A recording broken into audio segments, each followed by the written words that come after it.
안녕하세요. 반갑습니다. 여러분의 전기 기술 교육의 동반자, 저는 다산에듀 전병칠입니다. 이번 시간에는 여러분 전기기능사 필기를 한 달에 준비하는 전기기능사 필기 한 달 준비 방법을 설명드리려고 합니다. 혹시 시험을 준비하고 계시는데 어떻게 전략적으로 시간을 활용해야 될지, 어떻게 전략적으로 나의 앞으로의 공부 방법과 비전을 설정해야 될지를 조금 애매하게 잘 모르겠다 하시는 분들은 이 영상을 주목해 주시면 제가 일반적인 학습자들의 학습 패턴과 그 다음에 학습 시간에 대한 자료를 중심으로 분석한 내용을 여러분께 말씀드리려고 합니다. 전기기능사 필기 한 달 준비하기 시작해 볼게요. 일단 저는 전기기능사 필기시험 한 달 준비가 쉽지는 않다는 것을 먼저 말씀드리고 이 이야기를 시작하겠습니다. 전기기능사 필기라고 하는 것은 전기와 관련된 공학적 이론을 아는 것과 동시에 이 수학적인 기법들도 해야 되기 때문에 사실은 한 달에 한다는 것은 쉽지는 않죠. 특히 우리가 고등학교 특성화고의 전기공학 과정을 이렇게 학습 과정을 보게 된다면 보통 전기기능사 필기시험에서 요구하는 것은 특성화 고등학교에서 한 2년 정도의 배울 분량을 요구하기 때문에 한 달에 준비한다는 건 정말 쉬운 거는 아닙니다. 그럼에도 불구하고 여러분이 충분하게 각오가 돼 있다면 그리고 완전히 몰입할 수 있는 시간적인 여유를 확보하신다면 이렇게 시간 계획을 짜시면 좋습니다. 첫 번째, 1주, 두 번째, 2주, 세 번째, 3주, 네 번째, 4주. 이 각 주차별로 우리가 어떻게 시간을 안배하고 그 다음에 계획하는지 표현할 수 있게 되는데요. 일단 여러분께서는 한 주에 평일에는 얼마 정도의 학습 시간을 온전하게 나에게 줄 수 있으신가요? 자, 제가 이런 질문을 하게 됐을 때 아마 여러분은 개개인마다 다르게 될 겁니다. 아마 학생분이라고 하면 조금 더 시간을 많이 가지실 수 있을 거고 아니면 잠시 취업을 준비하거나 하는 분이라면 그것보다 더 많은 시간을 가질 수 있겠죠. 그런데 혹시 직장을 다니시거나 혹시 회사 생활이 조금 더 늦게까지 일을 보셔야 하는 분들이라면 그 앞에 분들에 비해서는 조금 더 적은 시간을 할애할 수 있을 것일 수도 있습니다. 그런데 보통 저는 일주일에 그래도 한 15시간 정도는 공부하는 것을 조금 더 권장드리게 됩니다. 그래서 일일에 3시간이죠. 3시간을 곱하기 5일을 하게 되면은 15시간이 우리가 확보할 수 있는 일종의 주당 확보 시간이 됩니다. 왜 15시간을 기준으로 하게 되냐면 저희 회사 다산에듀에는 전기기능사 필기 이론 강의가 총 18시간 정도로 되어 있거든요. 18시간에서 여유 있게 하게 되면 한 20시간 정도가 됩니다. 20시간 정도가 되니까 여기서 조금 더 여유 있게 공부를 하시게 되면 15시간에다가 토요일 정도 계산을 하게 되면 한 20시간을 충분하게 확보할 수 있기 때문에 그렇죠. 자, 이렇게 하게 되면 일주일에 우리가 20시간을 학습할 수 있고 다산에듀 전기기능사 필기 이론을 기준으로 했을 때 한 바퀴 1회독이 가능하게 됩니다.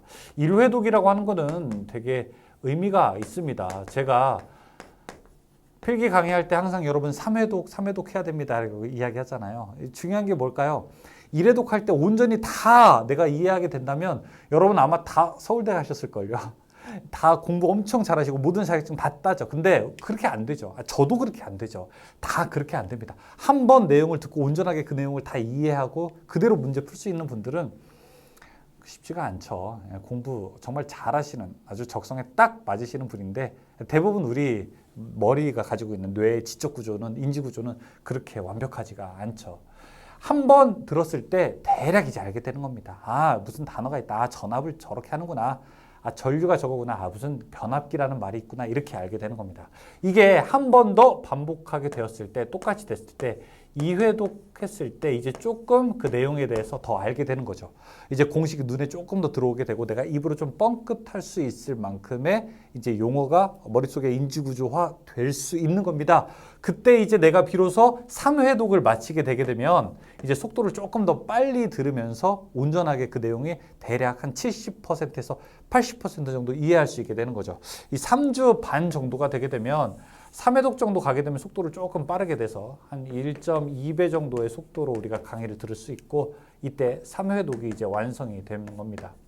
자, 그러면 이제 우리가 시간은 한 일주일하고 이제 한 이틀 정도가 이렇게 시간이 좀 남을 수 있습니다.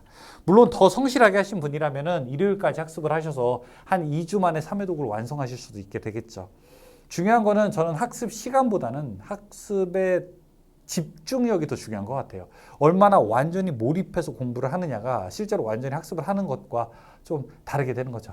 똑같이 독서실 가서 3시간 공부를 하더라도 3시간 공부하면서 핸드폰 막 보면서 인터넷 검색하면서 카톡 하면서 공부하는 분과 3시간 온전하게 몰입하는 분의 실제로 산출 결과는 완전히 저는 다르다고 생각하기 때문에 그렇습니다. 자, 이 정도 이제 공부해서 3회독 정도로 완성하게 되면 문제를 조금 더 풀 수 있는 분위기로 가게 됩니다. 이 문제를 어떻게 풀 수 있을까요? 보통 우리가 15시간 기준이라고 하게 되면은 자, 15시간을 한번 생각해 보죠. 15시간은 어떤 시간입니까? 보통 우리가 관연도 한 회 푸는데 1시간이 걸리게 된다면 총 15회, 적어도 한 16회 정도는 풀 수 있고요.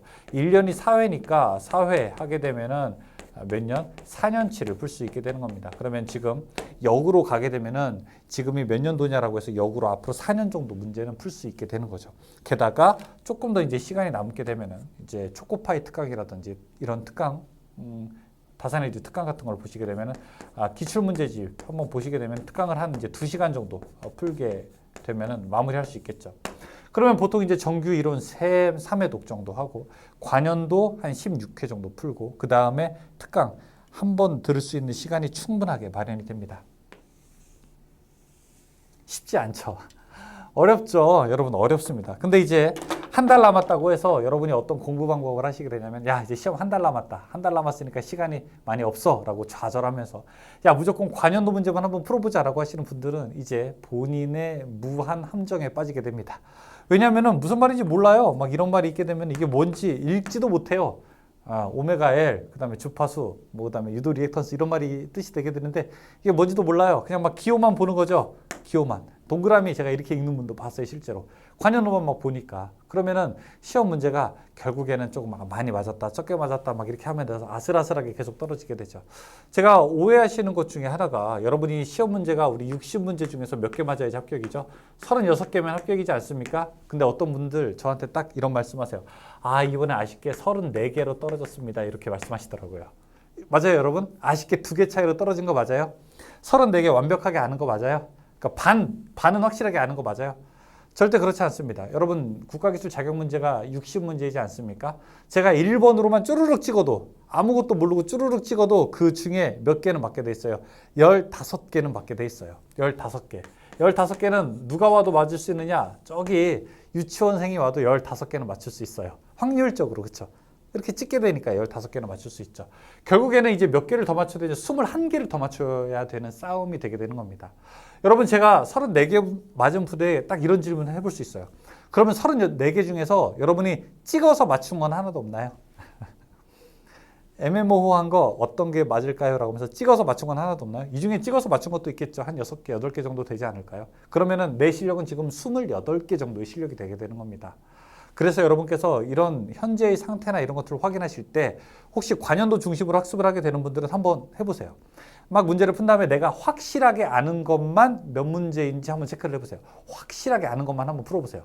그렇게 했을 때 36개가 되면은 그러면 그분은 합격할 확률이 되게 높겠죠. 그런데 만약에 내가 확실하게 아는 것만 풀었는데 이게 한 20서너 개 정도 왔다 갔다 하게 된다면은 이제 본인의 34개 떨어지고 또 다시 해서 35개 떨어지고 이렇게 계속 무한 루프를 돌 확률이 높아지게 됩니다. 한 달이라는 시간은 적으면 적지만 어떻게 보면 또 많은 시간이기도 합니다. 그래서 결코 여러분께서 좌절하거나 대충 그냥 관연도 문제만 풀고 어떻게 조금 좀 요행을 발해야 되겠다 이런 생각하지 마시고요. 우리가 노력한 만큼 결과가 얻게 되는 건 불변의 진리 아니겠습니까?